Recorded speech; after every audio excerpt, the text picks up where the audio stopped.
Bueno, ¿qué tal? Buenas noches a todos. Para el encuentro de hoy, ustedes han tenido, les subí dos videos. En uno, por un lado, un repaso básico de las ideas piagetianas y el otro, una introducción a los conceptos centrales de Vygotsky. Vygotsky yo les conté la semana pasada en el Zoom que hemos tenido, psicólogo ruso interesado puntualmente en lo que hace a la construcción del conocimiento también, pero a diferencia de Piaget, Vygotsky de lo que se encargó de alguna manera fue de contemplar la importancia y la influencia del medio social en la construcción del conocimiento. El capítulo que ustedes tienen del libro de Lichiri era el que escribió Noemí Eisenkant, que se llama La psicología de Vygotsky y las prácticas educativas. Puntualmente, el capítulo lo que intenta es pensar qué ha aportado como ideas centrales de la teoría, su teoría justamente, la de Vygotsky, a las prácticas educativas y en qué ha contribuido. En primer lugar, en la introducción del texto, fíjense, dice, la teoría de Vygotsky suscita un creciente interés en el ámbito educativo, hasta que yo les conté la semana pasada. La suya es una obra que plantea con particular originalidad mecanismos, lecturas y nuevas unidades de análisis para el estudio y la comprensión de problemáticas específicas, como el debate entre desarrollo y aprendizaje. ¿Qué relación hay entre el desarrollo del sujeto y el aprendizaje que va llevando a cabo? ¿Ah? Bueno, esto, la teoría de Vygotsky, lo que ella dice que también se la puede pensar, como yo les dije la semana pasada, en las relaciones que se ponen en juego puntualmente en el aula de clases, la atención a la cuestión del fracaso escolar, etcétera, etcétera, etcétera, son todas las nociones vygotskianas, son todas cuestiones que apuntan a poder plantear justamente, como dice acá el texto que ustedes tenían para leer, los planteos de Vygotsky de alguna manera denotan una nueva mirada sobre el origen y la naturaleza de los procesos mentales superiores eh, que vamos a ver nosotros a lo largo del capítulo. Si hay algo que Vygotsky ha hecho fue justamente concebir y desarrollar los procesos psicológicos. ¿De qué hablamos cuando hablamos de procesos psicológicos elementales y procesos psicológicos básicos? Bueno, fíjense acá, Ángel Rivière, ella pone una cita de Ángel que dice, el mismo Vygotsky mostraba un particular interés por la pedagogía y sostenía el propósito de desarrollar una psicología que permitiese mejorar y perfeccionar la educación como forma de perfeccionar al hombre mismo. O sea, todos los planteos vygotskianos no apuntan al proceso del conocimiento, como fue el caso de Piaget, sino que va a apuntar justamente al proceso de aprendizaje. Bien, en este punto, arrancando ya y pasando a la página siguiente que ustedes tenían para hoy, dice, el presente trabajo propone analizar algunas tesis y conceptos centrales de Vygotsky con el afán de formular una psicología humana con el propósito de repensar posibles contribuciones al estudio de las prácticas educativas. Es un resumen, ¿no? Pues ya lo que acabamos de decir. Se trata de una sencilla y acotada síntesis que procura rescatar en primer lugar la esencia de la teoría misma. En este capítulo, este texto que ustedes tienen, aparecen esbozados así muy por arriba los conceptos que después van a tener otro capítulo ustedes, el capítulo de Vaquero, donde ahí vamos a trabajar más en detalle algunas otras cuestiones. Acá mi perrita Frida que los saluda, les ladra a todos. Bueno, fíjense, conceptos centrales en la teoría vygotskiana, él va a hablar de un sujeto cultural, la importancia de la interacción social, y la mediación instrumental en la teoría de Vygotsky. Esto lo han podido ver ustedes en el libro que yo perdón, en el libro no, en el video que les compartí con los conceptos centrales de la teoría. Vieron que ahí aparece claramente la, la interacción. Bien, ella va a comenzar diciendo que de la obra de Vygotsky, que es bastante amplia, va a rescatar su principal objetivo. Yo en un próximo video, la semana que viene, les voy a compartir un poquito cuál fue su obra. Él va a plantear la importancia de crear una psicología específicamente humana, porque en el momento en que Vygotsky comienza a investigar, el auge estaba destinado al estudio con animales, a toda la psicología conductual. eh, por eso dice, la creación de una psicología específicamente humana y científica que permitiera limitar los aportes de la psicología animal, que era la que estaba en auge en ese momento. Eh, bueno, él va a tomar muchos conceptos de Marx para pensar su teoría. Fíjense, acá él comienza a hablar de un concepto que lo vamos a volver a ver después en detalle, que es el de procesos psicológicos. ¿De qué hablamos cuando hablamos de procesos psicológicos elementales y procesos psicológicos superiores?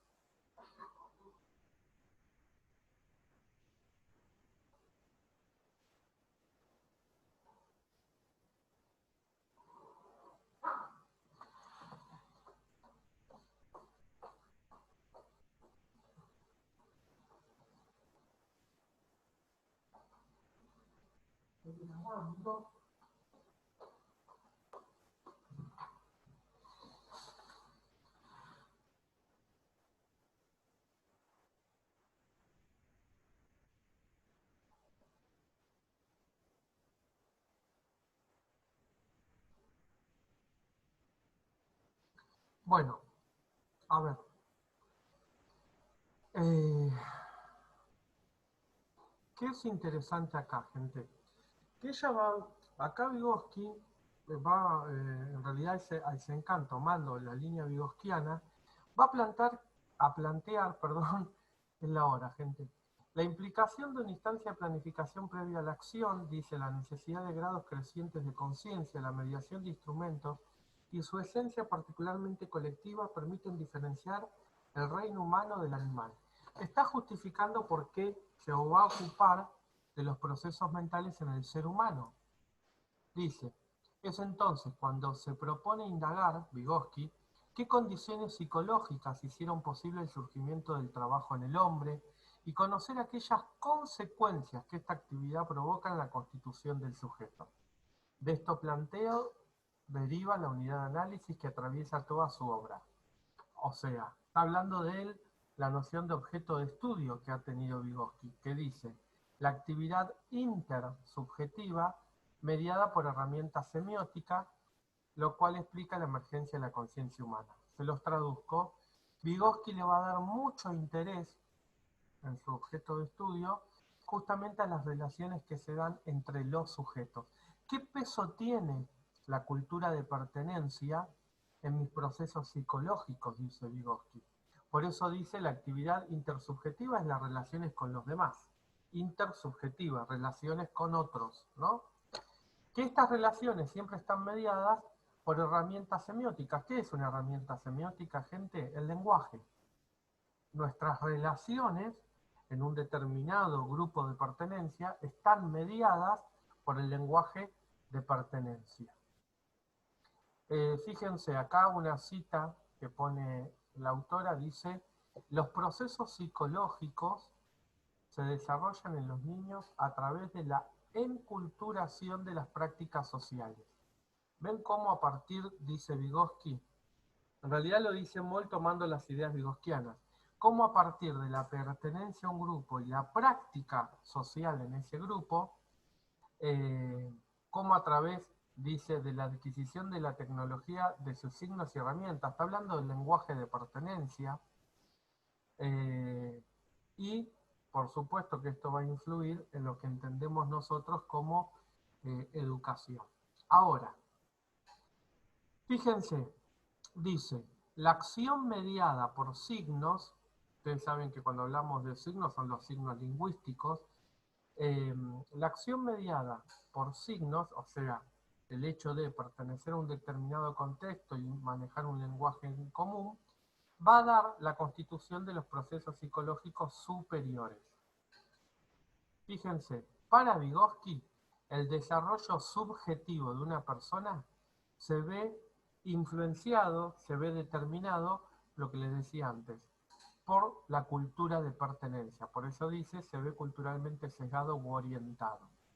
El sujeto se desarrolla en su participación en actividades culturalmente organizadas que suponen el uso de instrumentos, o sea, signos y símbolos lingüísticos, y posibilitan prácticas y formatos particulares de actividad. Digo, los símbolos también son signos compartidos por nosotros. Por ejemplo, la palomita blanca simboliza la paz. El mejor ejemplo para esto son las normas de tránsito. ¿Cómo quedan reguladas en las relaciones con los demás? A partir de los símbolos que tenemos que aprender nosotros cuando estamos al mando, bueno, como peatones y también al mando de un volante, saber qué significa. Dice, desde esta perspectiva, los procesos psicológicos superiores pueden ser entendidos como la apropiación progresiva de los diferentes instrumentos de mediación. Quiero decir, esto es un autor que es Wersch, que toma mucho la teoría de Vygotsky, donde dice, la constitución subjetiva de una persona implica la interiorización de herramientas, discursos y prácticas culturales en contexto de actividad conjunta socialmente definido. Fíjense, nosotros en Vygotsky teníamos que la base de todo conocimiento era la acción. Acá lo que va a plantear Vygotsky es que la acción es importante, pero que esta acción va a estar determinada por la cultura, lo vuelvo a decir, por el contexto social de pertenencia. Él va a hablar de, esto lo voy a trabajar la semana que viene en otro videito, va a hablar de dos tipos de procesos psicológicos, por un lado los elementales y por el otro lado los procesos psicológicos superiores. Los elementales básicamente son, esto lo van a tener explicado en el otro texto, son aquellos que son definidos por lo biológico. ¿Ah? Todos los seres humanos y el resto de los animales, de los mamíferos, compartimos procesos psicológicos elementales. ¿Por qué? No tienen que ver con el contexto social, sino con el hecho de tener un sistema nervioso central, como ser, por ejemplo, la percepción es un proceso psicológico elemental. La memoria también. Ya hay procesos psicológicos superiores como ser el lenguaje, la escritura, que suponen una relación con un contexto social determinado. ¿Ah? Dice Eisenstein, es a través de las herramientas como el hombre media su relación con los demás y consigo mismo. Estamos diciendo siempre lo mismo, ¿no? Realiza transformaciones en el medio exterior mientras regula su propia conducta y la de los demás.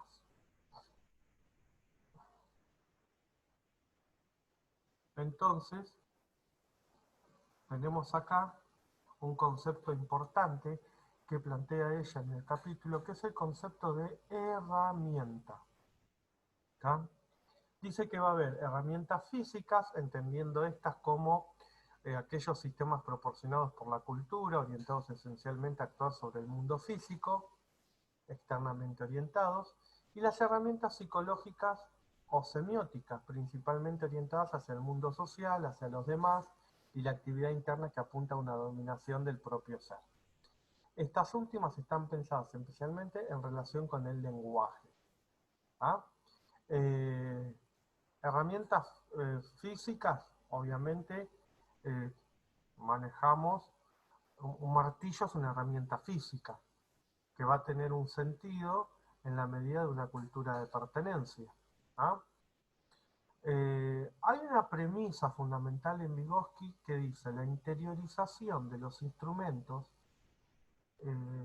y signos, los instrumentos de mediación, que son los signos y los símbolos que forman parte inicialmente de una regulación externa, los convierte en sistemas de regulación interna. Esto quiere decir que las funciones psicológicas superiores tienen un origen, una historia en lo social. Fíjense que siempre está diciendo lo mismo. La interacción con los demás facilita y permite esta transformación de las funciones desde lo interpsicológico, o sea, primero está yo en un determinado contexto me relaciono con los demás y voy a interiorizar aquello que me da lo social, entonces el pasaje es de lo interpsicológico a lo intrapsicológico. Sin la presencia de otros, la actividad instrumental no podría convertirse en signo. Justamente lo que determina los signos lingüísticos y los símbolos es la cultura de pertenencia. Bien, a ver entonces.